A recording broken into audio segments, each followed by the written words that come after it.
kaway lang mga idol sa mga kabady natin. Kabady ka-idol natin na nandito ngayon sa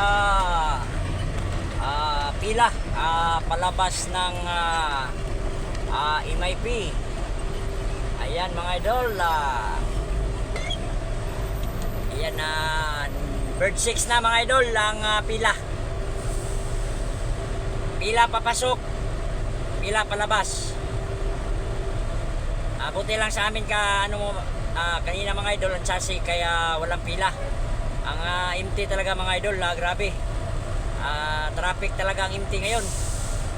Ang empty, pila papasok, pila palabas. Okay lang kaming chassis kaya walang pila kanina pagpasok.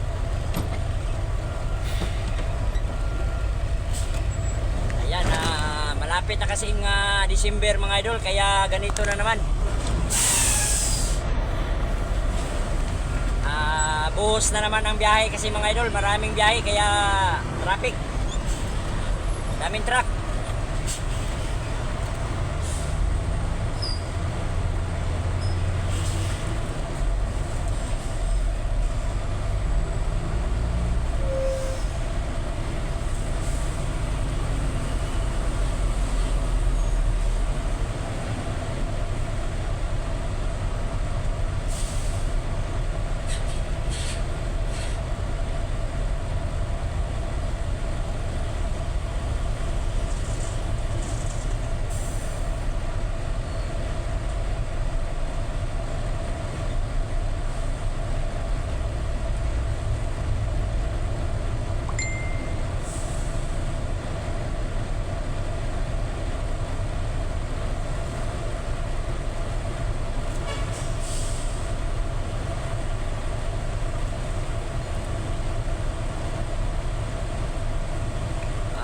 Yan lang mga idol. Maraming salamat sa panonood ng ating vlog. Bye bye mga idol.